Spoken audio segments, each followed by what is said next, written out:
Seria possível a Terra se tornar um planeta errante e as pessoas sobreviverem com tecnologia mais avançada, tecnologia de, digamos, 100 anos à frente? Sim, vamos analisar passo a passo. O que significa a Terra se tornar um planeta errante?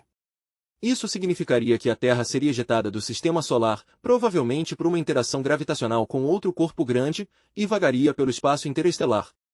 As principais consequências. Sem luz solar, a superfície congela rapidamente. Colapso climático global, a atmosfera se condensa, os oceanos congelam. Sem energia solar, a humanidade perde sua principal fonte de energia. As pessoas poderiam sobreviver com tecnologia de, digamos, 100 anos à frente?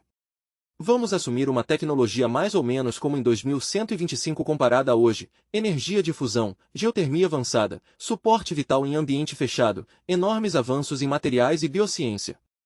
Energia e calor. Energia de fusão, ou fissão muito avançada, poderia fornecer energia e calor virtualmente ilimitados para assentamentos. Geotermia, aproveitando o calor interno da Terra, poderia sustentar habitats subterrâneos. Alimentos. Hidroponia e agricultura vertical sob luz artificial. Alimentos sintéticos e algas bioengenheiradas poderiam fornecer calorias eficientes. Habitat. A humanidade precisaria de enormes habitats subterrâneos ou domos selados. A superfície se tornaria um deserto congelado. A atmosfera poderia permanecer respirável por um tempo, mas eventualmente o gás carbônico congelaria nos polos. As cidades precisariam de reciclagem de ar em circuito fechado. Mobilidade e expansão. A superfície seria em grande parte inutilizável, mas com energia de fusão suficiente, humanos poderiam criar bolhas quentes de civilização. Desafios de longo prazo. Radiação. Sem o Sol, a Terra ainda estaria protegida pelo seu campo magnético, enquanto o núcleo permanecer derretido. Isso ajuda. Psicologia. Um céu totalmente escuro para sempre, sem nascer do Sol, tensão cultural e mental. Limites populacionais. Bilhões não poderiam ser sustentados. Os sobreviventes provavelmente seriam no máximo milhões. Escala de tempo. A Terra permaneceria geologicamente quente por bilhões de anos, então não se tornaria uma bola de gelo morta rapidamente. Conclusão. Com tecnologia cerca de 100 anos mais avançada que a atual, especialmente se a fusão controlada for dominada, a sobrevivência é possível. A humanidade poderia viver em cidades subterrâneas alimentadas por fusão ou geotermia, cultivar alimentos artificialmente e reciclar ar e água. Mas a civilização diminuiria dramaticamente e a vida ficaria permanentemente confinada a habitats artificiais. E quanto ao ciclo de dia e noite, como ele seria recuperado? A natureza periódica da vida humana? Esse é um ponto muito relevante. O ritmo circadiano é essencial, e sem o Sol, a Terra vagando pelo espaço perderia o seu marcador de tempo natural. Aqui está como ele poderia ser recuperado. Ciclos artificiais de dia e noite. 1. Sistemas de iluminação. Cidades subterrâneas usariam iluminação LED dinâmica ou alimentada por fusão que aumenta e diminui gradualmente para simular amanhecer, meio-dia, entardecer e noite. O espectro seria ajustado para imitar a luz solar, mais azul ao meio-dia, mais vermelho ao pôr do sol, já que os comprimentos de onda são tão importantes quanto o brilho para o relógio biológico humano. 2. Claraboias controladas. Domos inteiros poderiam ter tetos que funcionam como céus virtuais, como painéis OLED gigantes, mudando cor e brilho para fornecer a ilusão do ciclo do céu. 3. Sincronização comunitária. Relógios, horários de trabalho e iluminação pública seriam coordenados para manter todos no mesmo ritmo, caso contrário, o caos de ciclos circadianos livres poderia ocorrer. Saúde psicológica e biológica. Sem sinais naturais, os humanos tendem a um ritmo de cerca de 25 horas, causando problemas de sono e saúde. Ciclos artificiais preveniriam isso. Variação sazonal, como diferenças de luz entre inverno e verão, poderia ser reintroduzida artificialmente, se considerada culturalmente valiosa. Ângulo cultural maior. O conceito de noite não estaria mais ligado à astronomia. Seria um tempo projetado, um construto social mantido pela tecnologia. As pessoas poderiam até escolher ritmos regionais diferentes, por exemplo, uma colônia com ciclo de 20 horas versus uma de 28 horas. Ao longo das gerações, a biologia humana poderia se adaptar a esses novos ciclos. Então, sim, a natureza periódica da vida humana seria preservada, mas artificialmente. Luz, temperatura e até sons ambientes poderiam ser programados para subir e cair nos ciclos diários, dando às pessoas a sensação de manhã, meio-dia e noite, mesmo que o cosmos externo esteja completamente escuro. As pessoas teriam medo do escuro do espaço exterior, ou nem poderiam olhar para o céu? Boa reflexão! Se a Terra se tornasse errante, o céu mudaria drasticamente. Vamos detalhar. Como o céu apareceria? Sem o Sol, o céu estaria perpetuamente escuro. A atmosfera da Terra rapidamente congelaria e colapsaria, sem mais dispersão, sem céu azul. Se você pudesse ficar na superfície congelada, veria um céu negro com estrelas, como os astronautas veem da Lua, só mais nítido, pois não há distorção do ar. A Via Láctea brilharia intensamente. Você veria estrelas mesmo no que costumava ser o dia. As pessoas viriam mesmo? A maioria dos sobreviventes viveria subterrânea ou em habitats selados, portanto teriam pouco tempo para observar o céu casualmente. Os habitats poderiam ter domos de observação protegidos para astronomia ou lazer, mas seriam raros, não janelas do dia a dia. Fator medo? Primeiras gerações, sim, muitos poderiam sentir uma inquietação primitiva. O céu seria noite eterna, sem nascer do sol nunca mais. Alguns poderiam ver como solidão cósmica. Gerações posteriores poderiam achar normal.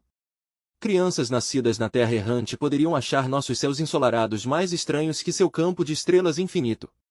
Alguns poderiam até desenvolver reverência cultural pelas estrelas, a única luz restante.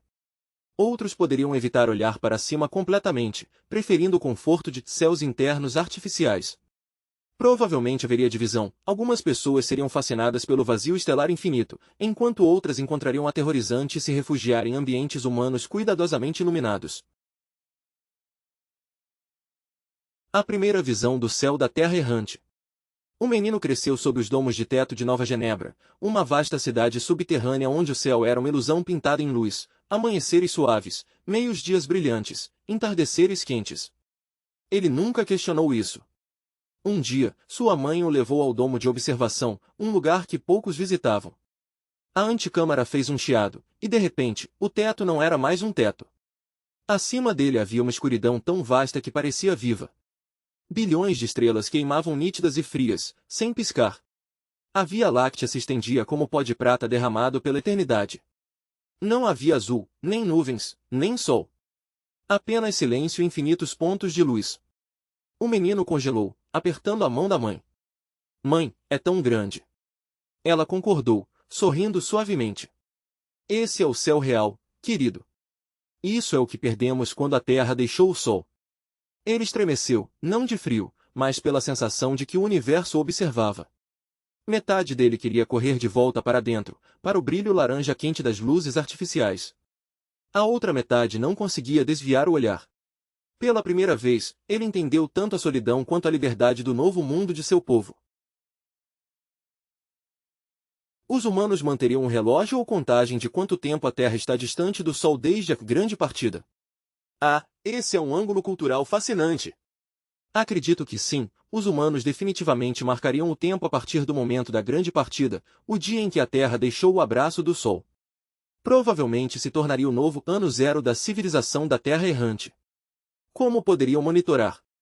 Contagens astronômicas. Cientistas poderiam calcular a crescente distância da Terra ao Sol por algum tempo, mas depois de certo ponto o Sol seria apenas uma estrela tênue. Poderiam manter um registro de distância por séculos. Calendários históricos. Civilizações frequentemente redefinem o tempo após eventos importantes. Calendário da Revolução Francesa, eras imperiais japonesas, antes e depois de Cristo, etc. Ano 152 GP, a grande partida, poderia ser como crianças aprendem história. Relógios rituais. Cidades poderiam manter um relógio mestre cerimonial que nunca parasse desde o momento da partida. Como uma chama eterna, mas para o tempo. Significado cultural.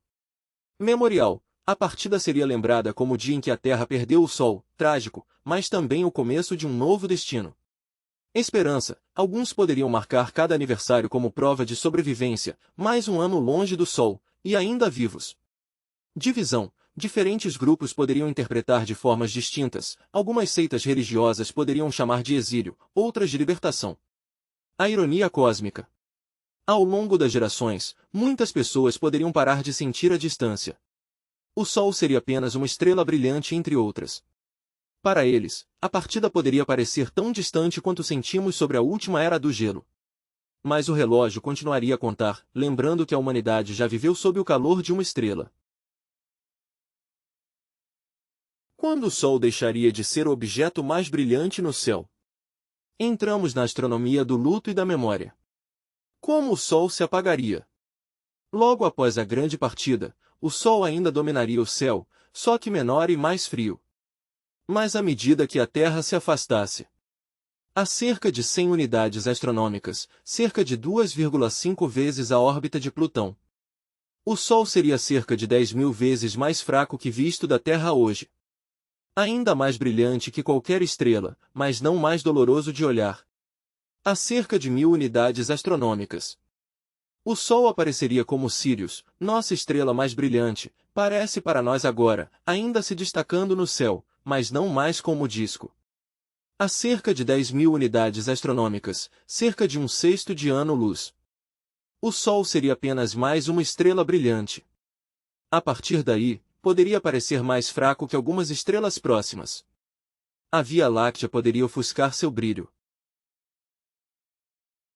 Escala